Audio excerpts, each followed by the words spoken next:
चले अब आगे बढ़ते हैं और चलते हैं तुर्की में आलमी ज़राए इब्लाग काफ़ी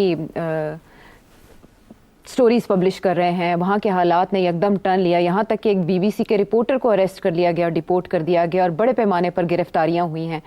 सिर साहब, ये क्या हो रहा है तुर्की में? हाँ यार, तुर्की में एकदम ही एक प्रोटेस्ट शुरू हो गई है अगेंस्ट अर्दोगान। ये कहते हैं कि ये 10 साल में सबसे बड़ी प्रोटेस्ट मूवमेंट है। 2016 में एक प्रोटेस्ट मूवमेंट शुरू हुई थी।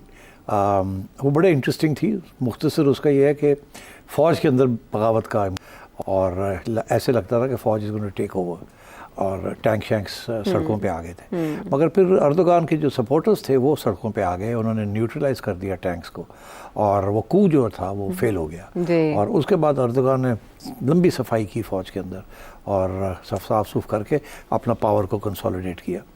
अब 22 साल हो गए पावर में आने में, पहले as prime minister and then as president. अब उनकी जो टर्म है वो आखिरी उसकी जो है 28 तक है, 2028, 3 साल और इलेक्शंस होने हैं तब। अच्छा, उस वक्त इलेक्शन होने, और अंडर द एग्जिस्टिंग कॉन्स्टिट्यूशन जो कि इसने अमेंड की हुई है अपने आप को लंबी टर्म देने के लिए, वो अब कॉन्स्टिट्यूशन को अमेंड करना पड़ेगा, क्योंकि इसके बाद ये इलेक्ट नहीं हो सकता। तो या तो फिर एक दफ़ा कॉन्स्टिट्यूशन को अमेंड करे, या फिर ये इसकी आखिरी टर्म है। अच्छा, अब जो इरादे इसके नेक नहीं है वो तो सबको पता ही है। ही इज़ एन अथॉरिटेरियन, और दिन ब दिन ज़्यादा अथॉरिटेरियन होता जा रहा था, ज़्यादा सारे डेमोक्रेटिक फ्रीडम्स कम होते जा रहे थे। और वहाँ भी वही चेंज की हवा चल रही है तुर्की में भी, और वो भी चाहते हैं कि अब चेंज आए। और ये साहब जो हैं, ये मेयर ऑफ इस्तांबुल थे, बड़े पॉपुलर शख्स हैं। इन्होंने एक नई पार्टी लॉन्च की है और इनका नाम है अकरम इमाम ओगलू। इनको इन्होंने अर्दोगान ने अभी 3 साल रहते इलेक्शन में, वो समझता है कि ये बड़ी थ्रेट है, उसको अरेस्ट कर लिया मेयर इस्तांबुल। उसको अरेस्ट करके और उसके साथ उसकी पार्टी के लोगों को भी अरेस्ट कर लिया और जेलों में डाल दिया। करप्शन के, वो यार जब भी ये होता है तो करप्शन ही लगाते हैं। हमारे यहाँ तो आपको पता ही है, कोई बचा करप्शन से, सबके ऊपर करप्शन के इल्ज़ाम लगते हैं, फिर छुट्टी करा देते हैं, फिर आवाम कहती है वापस ले, आवाम वापस ले आते हैं। इन पर भी करप्शन के इल्ज़ाम लगा दिए। अब ये है कि ये these are very very important. इसके जो प्रोटेस्ट का जो डायमेंशन है उसमें बड़ी दिलचस्प चीज़ें हैं। एक तो ये है कि इसकी गिरफ्तारी के ऊपर हुआ। इससे पहले अगर गिरफ्तार ना करते तो इस किस्म की प्रोटेस्ट शायद ना होती, और गिरफ्तार किया तो उसके साथ एक, जैसे कहते हैं, चिंगारी लग गई। लोग भरे हुए थे ऑलरेडी, तो वो सड़कों पे आ गए। पहले उसकी सियासी जमात ने थोड़ी बहुत की, वो ज़्यादा मिलिटेंट जमात नहीं है, मगर जो मिलिटेंसी है वो आवाम से आई है। और आवाम के अंदर जो है वो जो लीडरशिप है ऑफ दिस प्रोटेस्ट मूवमेंट, वो यूनिवर्सिटीज़ और स्टूडेंट्स से है। दिस अगेन बांग्लादेश को आपको याद, बांग्लादेश मॉडल। अमेरिका में जब स्टूडेंट्स ने पैलेस्टाइन के ऊपर प्रोटेस्ट शुरू किए यूनिवर्सिटीज़ के अंदर, तो ट्रंप एडमिनिस्ट्रेशन कितना सख्ती के साथ they crack down, even Biden administration crack down. Columbia University, Tufts, इधर उधर सब उनको धमकियाँ दी कि हम ये कर देंगे, वो कर देंगे, इनको अंदर करो, डिपोर्टेशन शुरू कर दी। सबको पता है कि इम्पोर्टेंट कितनी है स्टूडेंट प्रोटेस्ट। और by the way, just as a historical anecdote, Ayub Khan को निकालने में भी पाकिस्तानी स्टूडेंट्स का बहुत बड़ा हाथ था, बट दैट्स अनदर स्टोरी। उसके बाद यहाँ कोई स्टूडेंट प्रोटेस्ट इतनी नहीं हुई जिसकी वजह से रेजीम चेंज हुई हो। बट टर्की के अंदर इस वक्त students are protesting, thousands have been arrested. और क्या नाम है, ये शुरू तो इस्तांबुल में हुआ, फिर अंकारा में, अब 20-25 शहरों के अंदर ये फैल गए, रोक नहीं रहे। अच्छा, दूसरी चीज़ ये बड़ी जो सबसे इम्पोर्टेंट बात है कि अवाम, ये जो एनालिस्ट्स हैं, वो कहते हैं कि ये कू है एक किस्म का अगेंस्ट अर्दोगान, अवामी coup. This is what people are saying. 2016 में इनके हक में था, इनके हक में और हो गया था, इसने तब्दील कर दिया था। अच्छा, इसके खिलाफ अपने हक में कर दिया था। तो अब ये है कि वो कह रहे हैं कि ये जो गिरफ्तारियां की हैं इसने, ये किस्म का कू कर दिया जमहूरियत के खिलाफ। ये कह रहे हैं लोग कि गिरफ्तारियां और जो अथॉरिटेरियनिज्म आ रही है, इसने एक कॉन्स्टिट्यूशनल कू किया अपने हक में। तो दिस इज द इल्ज़ाम दैट पीपल आर मेकिंग। आलमी ज़राए इब्लाग में बहुत इसको कवरेज दी जा रही है, तो इसमें कोई इंटरनेशनल कॉन्स्पिरेसी भी इन्वॉल्व हो सकती है खित्ते के लिहाज से? नहीं, इंटरनेशनल कॉन्स्पिरेसी इसलिए नहीं है बिकॉज अगर आप देखें कि ये प्रोटेस्ट कौन कर रहा है, बहुत इंटरेस्टिंग डेवलपमेंट है। वो ये है कि या तो होते ना कि कुर्द, जो कि बहुत बड़ी पॉपुलेशन का हिस्सा है, कुर्दिश रिबेलियन होती, नहीं, it's not an exclusive Kurdish rebellion. या होता कि लेफ्टिस्ट होते, वो करते नहीं, it's not only A leftist rebellion, या होते राइटिस्ट होते या इस्लामिस्ट होते ना, इसमें हर सियासी जमात, हर तबके के लोग इसमें शामिल हैं। तो ये आप नहीं कह सकते कि ये राइटिस्ट है या लेफ्टिस्ट है या सेंट्रिस्ट है, ये एक all of the people, whole of the people की रिप्रेजेंटेशन है इन दिस प्रोटेस्ट। तो इससे ये पता चलता है कि आवाम अब थक गई है इससे। This is a protest against dictatorship, it is not just a protest against Erdogan, because it is a protest against dictatorship, number one.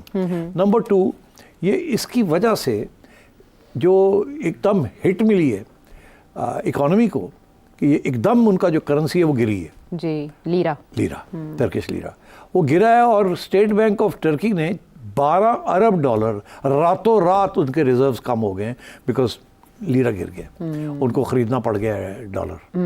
तो it's a very big crisis for Turkey. Turkey के अंदर पहले भी बड़ी डिवैल्यूएशंस हुई हैं, बड़ी महंगाई है जी, बड़ी महंगाई है, और अर्दोगान का जो डेवलपमेंट मॉडल है वो उसको बहुत से चैलेंजेस आ रहे थे, but that's the way it is. तो अब ये है कि कहाँ यहाँ से बात जो है वो इसमें वैसे जो गिरफ्तारियों में 10 जर्नलिस्ट को भी उनको भी पकड़ के टारगेट हो रहे हैं, वो भी टारगेट हो गए हैं। तो इसलिए इस वक्त ये कहा जा सकता है कि तुर्की के अंदर एक डिक्टेटरशिप कायम हो चुकी है, ये जो कुछ अर्दोगान कर रहा है। और इसके बाद पब्लिक गैदरिंग्स बैन कर दी हैं उसने, मगर उसके बावजूद लोग सड़कों पे निकले हुए हैं और सब कुछ कर रहे हैं। यूरोपियन कमीशन ने भी कंडेम कर दिया है और कहा कि जमहूरियत के जो निज़ाम है उसको बरकरार रखना चाहिए, जो आप रिप्रेशन कर रहे हैं ये नहीं करनी चाहिए। एंड सो आई थिंक तो अमेरिका इसको कैसे देखेगा, रशिया के पॉइंट ऑफ व्यू से ये कैसी है अपराइजिंग? रशिया जो है is very close to Turkey, but I don't think the Russians will intervene. वो कुछ भी नहीं कहेंगे, वो चुप ही रहेंगे, बिकॉज अगर उनको नज़र आ रहा है कि अर्दोगान की छुट्टी होने जा रही है तो सबसे बड़ा ख़तरा क्या है कि आर्म फोर्सेस इंटरवीन ना करें, क्योंकि आर्म फोर्सेस जो हैं उसको इसने इस्लामाइज़ करने की कोशिश की है, या इस्लामाइज़ अगर नहीं करने की कोशिश की तो उसको डीसेकुलराइज करने की कोशिश की है। मगर तुर्की की जो आर्म फोर्सेस है उसके अंदर बहुत पुरानी ट्रेडिशन है सेकुलरिज्म की, जो कि अतातुर्क ने की थी। तो अगर एक दफ़ा बगावत हुई थी और वो उसकी इसलिए वो कामयाब नहीं हुई क्योंकि आवाम जो थी उस वक्त की रास्ते में आ गई, वो रास्ते में आ गई। इस दफ़ा आवाम जो है वो शायद रास्ते में नहीं आएगी, शायद सपोर्ट ही कर दे। तो सबसे बड़ा ख़तरा ये है कि इस वक्त अगर फ़ौज के अंदर कोई मूवमेंट होती है तो उसको आवाम सपोर्ट करेगी और तो इसका साथ नहीं देगी, और वो बांग्लादेश वाला मॉडल ही रिपीट होगा, और वो शायद इस किस्म की गड़बड़ हो जाए। तो गलती इनसे कहाँ हुई है? किसी वक्त में बहुत मकबूल रहनुमा थे।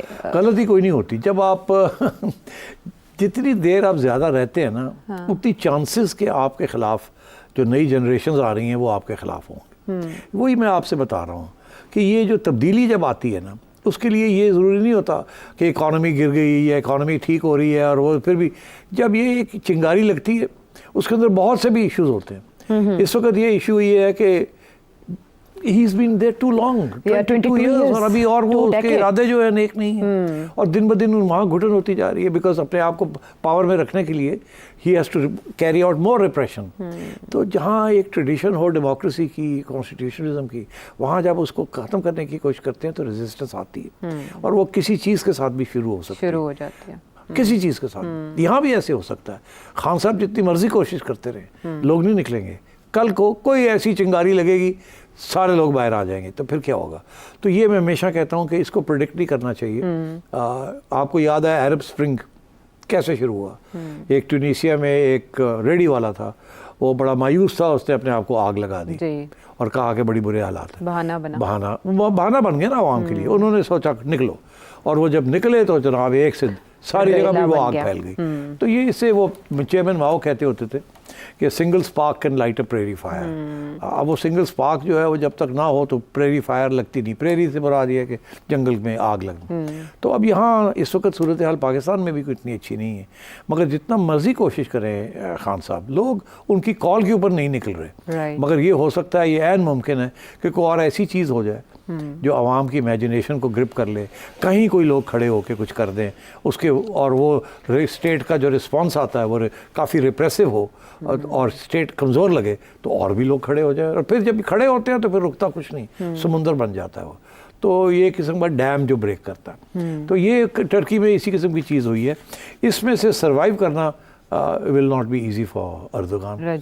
इसमें सबसे बड़ा ख़तरा ये है कि अगर ये प्रोटेस्ट अगले 2-3 हफ्ते चले तो फिर ये मेरा ख्याल है कि फ़ौज के अंदर हलचल शुरू हो जाएगी। और अगर इसको रिप्रेस कर लिया, मार के अंदर कर दिया, सबको रोक दिया, तो ये कुछ अरसे के लिए ये कंटेन कर सकते हैं। मगर मेरा ख्याल है क्योंकि ये सिर्फ एक जगह पे नहीं है, ये सब जगह पे है। और दूसरी चीज़ ये है कि ये सिर्फ एक पार्टी के लिए नहीं है, एक ग्रोह के लिए नहीं है। It is across the board, across all parties, across all believers, non believers, secularists, ethnics, separatist, सारे इकट्ठे हो गए इसके ऊपर। और ऑर्गेनिक हो गई है, और ऑर्गेनिक भी विद लिंक्स, और young people are leading, deep rooted. ठीक है। और यंग पीपल यहाँ तक ये जो सियासी जमात है इमाम साहब की, उसको तनकीद कर रहे हैं कि तुम तो बड़े लॉ अबाइडिंग बनते जा रहे हो, क्या हो गया, बोलो, को खड़े हो जाओ, कोई लड़ो। और इनकी तनकीद शुरू हो गई है कि तुम तो लेट गए हो।